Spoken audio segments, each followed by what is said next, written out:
Hello friends, welcome to Indian study पर आपका स्वागत है। दोस्तों, आज की इस वीडियो में मैं आप लोगों के लिए हिंदी का टेस्ट लेकर के आया हूं, जो कि आपके आने वाले एग्जाम यूपीएसआई के लिए बेहद इंपॉर्टेंट है। तो वीडियो को एंड तक जरूर देखिएगा, क्योंकि लास्ट में मैं आपसे क्वेश्चन भी पूछूंगा और उसका आंसर आपको कमेंट बॉक्स में बताना होगा। साथ ही साथ इस वीडियो की पीडीएफ डिस्क्रिप्शन में टेलीग्राम चैनल का लिंक दिया हुआ है, वहां से आप प्राप्त भी कर सकते हैं।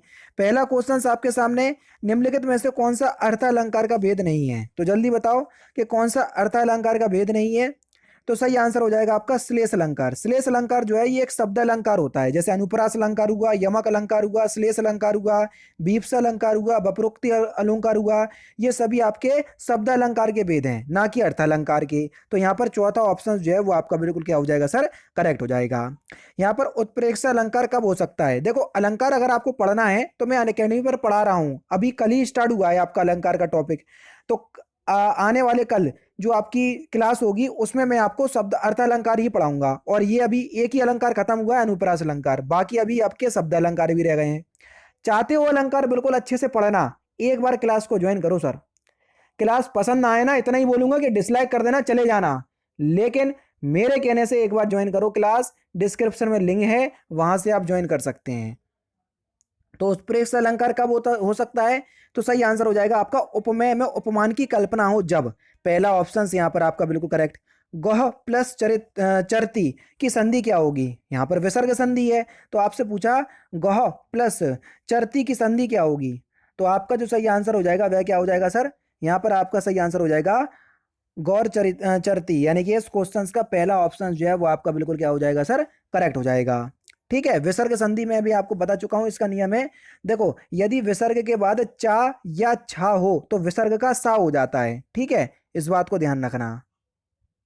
हालांकि यहाँ पर दो मात्राएं आएंगी, एक मात्रा दी है ना, दो मात्राएं आएंगी यहाँ। निम्नलिखित में से चक्रपाणी में कौन सा समास है? जितने भी भगवान के नाम में बता चुका हूँ काय में आते हैं? बहुब्रीहि समास में, है ना। यानी कि इस क्वेश्चन का पहला ऑप्शन जो है वो आपका बिल्कुल क्या हो जाएगा सर? करेक्ट हो जाएगा। नेक्स्ट क्वेश्चन की तरफ चलें। नेक्स्ट क्वेश्चन, कपाट का तद्भव आपको बताना है। कपाट का तद्भव क्या हो जाएगा? किवाड़, दूसरा ऑप्शन करेक्ट। खिड़की किस प्रकार का शब्द है? बता चुका हूँ, खिड़की हुआ, दरवाजा हुआ, लोटा हुआ, कटोरा हुआ। ये सभी शब्द कैसे शब्द हैं? देशज शब्द हैं। इनकी उत्पत्ति का पता नहीं चलता, तो हमने अपने ही देश से इनकी उत्पत्ति मान ली, इसलिए देशज शब्द हो जाएंगे। रेखांकित सर्वनाम का प्रकार चिन्हित कीजिए। कोई तो होगा जो तुम्हारी सहायता कर सके। तो कोई शब्द जो है वो किस सर्वनाम में आएगा? बता चुका हूं, तो ये अनिश्चयवाचक सर्वनाम में देखने को मिलेगा, दूसरा ऑप्शन करेक्ट। पुस्तक धड़ाधड़ बिक रही हैं। धड़ाधड़ शब्द किस प्रकार का शब्द है? तो धड़ाधड़ शब्द जो है वो किस प्रकार का शब्द है? ये क्रिया विशेषण शब्द है, और क्रिया विशेषण अव्यय का पार्ट होता है। और ऐसे शब्द जिनमें कोई परिवर्तन नहीं होता है उनको अभिकारी शब्द कहते हैं, और अभिकारी शब्द को ही हम अव्यय कहते हैं। समझ रहे? तो ये सारी चीजें अगर आपको नहीं पता तो एक बार आओ क्लास लेना, पता चलेगा। दिए गए विकल्पों में से कौन सा विकल्प जो है वो कालवाचक क्रिया विशेषण का उदाहरण नहीं है? क्रिया विशेषण भी आपके 7 प्रकार से होते हैं, समझ रहे ना। तो जल्दी बताओ कौन सा कालवाचक क्रिया विशेषण का उदाहरण नहीं है? तो सही आंसर आपको क्या हो जाएगा? बाहर भीतर। ठीक है, ये स्थानवाचक का है, ना कि कालवाचक का। तीसरा ऑप्शन करेक्ट। नवीन शिक्षा प्रणाली में विद्यार्थियों को प्रेरित किया जाता है। तो नवीन शिक्षा प्रणाली में विद्यार्थियों को राष्ट्र हित में कार्य करने के लिए प्रेरित किया जाता है, दूसरा ऑप्शन करेक्ट। प्राचीन समय में विश्व में शिक्षा और संस्कृति का प्रमुख केंद्र क्या था? तो सही आंसर हो जाएगा आपका भारत, चौथा ऑप्शन करेक्ट। व्याकरण का वह भाग व्याकरण का वह विभाग के भेद के रूप, बनावट आदि का वर्णन होता है, क्या कहलाता है?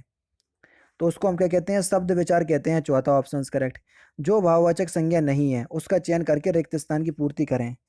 ठीक है, निम्न में से फिल इन द ब्लैंक्स भाववाचक संज्ञा नहीं है, कौन सी? तो सही आंसर आपका क्या हो जाएगा? पढ़ाई। पढ़ाई जो है वो एक भाववाचक संज्ञा नहीं है, पहला ऑप्शन करेक्ट। कौन सा शब्द नेत्र का पर्यायवाची है? सिंपल है। तो नेत्र का पर्यायवाची अक्षी, अक्षी जो है ये नेत्र का पर्यायवाची है।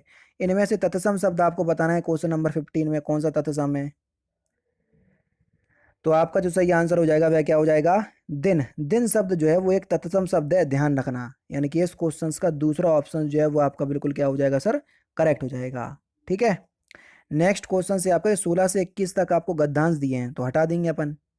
22 से 24 तक देख लो भैया क्या दिया है। यहाँ पर एक भाग में गलती है, जिस पार्ट में गलती है वही आपको पहचानना है। मुझे रेलगाड़ी में यात्रा करना अच्छी लगती है, इसके किस पार्ट में गलती है? आराम से पहचान लोगे।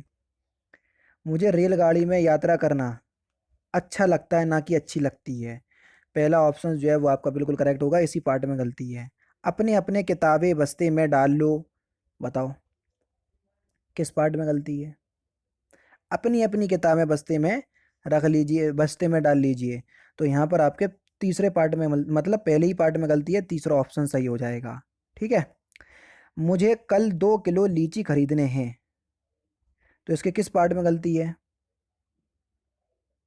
तो सही आंसर हो जाएगा खरीदने हैं। तो यहाँ पर सही आंसर क्या हो जाएगा, बी पार्ट में, यानी कि दूसरे ऑप्शन से आपका बिल्कुल क्या हो जाएगा, करेक्ट हो जाएगा। लीची जो है वो स्त्रीलिंग के अंतर्गत आती है, तो खरीदने के स्थान पर खरीदनी आएगा। मुझे कल 2 किलो लीची खरीदनी है, ना कि खरीदने हैं। ठीक है। 25-26 में आपको क्या करना है सर, रिक्त स्थान की पूर्ति करना है। देश रक्षा के लिए प्रत्येक नागरिक को फिल इन द ब्लैंक्स रहना चाहिए। तो देश रक्षा के लिए प्रत्येक नागरिक को उदत्त रहना चाहिए, तीसरा option correct. Fill in the blanks, दृष्टि राष्ट्रीयता का आधार है। धर्मनिरपेक्ष दृष्टि राष्ट्रीयता का आधार है, चौथा ऑप्शन करेक्ट। मैं खाना खा चुका था, वाक्य में भूतकालिक भेद बताइए। तो पूर्ण भूतकाल में होएगा, क्योंकि कार्य जो है वो संपन्न हो चुका है, इसलिए चौथा ऑप्शन करेक्ट। वधु का बहुवचन क्या होगा, क्वेश्चन नंबर 28। तो वधु का बहुवचन हो जाएगा आपका वधुएं, पहला ऑप्शन बिल्कुल करेक्ट। देखना बड़े ऊ की जगह छोटे ऊ की मात्रा हो जाती है जब जैसे नारी का हम बहुवचन निकालेंगे तो नारियां होंगी, तो लेकिन बड़ी ई की जगह छोटी ई की मात्रा आ जाती है। सेम यही यहाँ पर हो रहा। ठीक है। निम्नलिखित में से कौन सा शब्द वर्तनी की दृष्टि से जो है वो शुद्ध शब्द है, प्रतिनिधि, दूसरा ऑप्शन यहाँ पर आपका बिल्कुल करेक्ट होगा। जिनका प्रयोग निश्चित शब्द समुदाय या पूरे वाक्य का अतिरिक्त भावार्थ प्रदान करने के लिए होता है उसे क्या कहते हैं, तो उसे हम निपात कहते हैं। बेसिकली निपात वो होते हैं जो सेंटेंस पर अतिरिक्त भाव प्रदान करें। ठीक है। या अतिरिक्त भावार्थ का मतलब होता है बल प्रदान करें। जैसे कल मुझे दिल्ली जाना है, तो ये सिंपल वाक्य है। लेकिन अगर मैंने इस वाक्य को ऐसे बोल दिया कल मुझे दिल्ली जाना ही पड़ेगा, तो ही शब्द ने इस सेंटेंस पे जोर डाला। तो जो सेंटेंस में जोर डालते हैं, बल प्रदान करते हैं, उन्हीं को ही हम निपात कहते हैं। ठीक है। टॉपिक पढ़ा रहा हूँ निपात, आ जाना क्लास में। एक रिवीजन क्लास चल रही है और एक पूरा हिंदी का कंप्लीट कोर्स हो रहा। आप लोगों को मजाक लग रहा होगा, हिंदी में धुएं उड़ा दिए, समझ रहे हैं। क्योंकि बच्चों को लगता था कि जब पढ़ाना स्टार्ट करिए ना अकेडमी पर, तो मैं बता नहीं सकता, अब क्या बोल दूं अपने मुंह से, अपनी बड़ाई मैं कर नहीं सकता। एक बार आओ तो पता चलेगा। फूल का पर्यायवाची कौन सा नहीं है, 31। तनुजा, ये फूल का पर्यायवाची नहीं है। परिमाणवाचक क्रिया विशेषण कंप्लीट हो चुका, क्रिया विशेषण। तो परिमाणवाचक क्रिया विशेषण अवयव है इतना। इतना शब्द आपको परिमाणवाचक क्रिया विशेषण में देखने को मिलेगा। आंशिक शब्द में प्रत्यय, प्रत्यय किसी भी शब्द के पीछे लगाए जाते हैं, ये शब्दांश होते हैं। एक प्रत्यय है सर, तीसरा ऑप्शन करेक्ट। तिलक किस प्रकार का शब्द है, तिलक एक तत्सम शब्द है सर, पहला ऑप्शन बिल्कुल करेक्ट। तिलक जो है वो एक तत्सम शब्द है। सूरदास के गुरु कौन थे, बढ़िया क्वेश्चन। तो सूरदास के जो गुरु का नाम था उनका नाम था वल्लभाचार्य, दूसरा ऑप्शन करेक्ट। मंदिर और मंदिरा शब्द युग्म का आपको अर्थ बताना है। मंदिर का मतलब आप सभी लोग जानते हैं देवालय, और मंदिरा का मतलब होता है अश्वशाला, चौथा ऑप्शन करेक्ट। समूहार्थक शब्द चिन्हित कीजिए, जो शब्द जो है वो समूहार्थक है, समूह में रहता हो। देखो भीड़, जब दो या दो से अधिक लोग मिलेंगे तभी आपकी भीड़ जमा हो पाएगी। अमरस क्या है, बढ़िया क्वेश्चन, करवा चुका हूँ ये क्वेश्चन। अमरस जो है वो आपका क्या है सर, ये एक संचारी भाव है। संचारी भाव की संख्या जो है वो 33 होती है, लेकिन 34वां संचारी भाव भी माना है आचार्य देव ने छल को। छल जो है ये 34वां संचारी भाव है, लेकिन आचार्य देव के अनुसार। रस भी कंप्लीट करवा चुका हूँ। अनुमान का विशेषण क्या होगा, अनुमान का आपको विशेषण बताना है। विशेषण भी कंप्लीट हो गया ना अकेडमी पर। तो अनुमान का विशेषण होगा आपका अनुमानित, पहला ऑप्शन करेक्ट। ठीक है। लास्ट है सा का उच्चारण स्थान, बता चुका हूं, इसलिए आप लोग इस क्वेश्चन का आंसर मुझे कमेंट बॉक्स में बताना कि सा का उच्चारण स्थान क्या है। ये एक ऊष्म व्यंजन है सर। ठीक है। तो इस क्वेश्चन का आंसर आप मुझे कमेंट बॉक्स में जरूर से बताइएगा।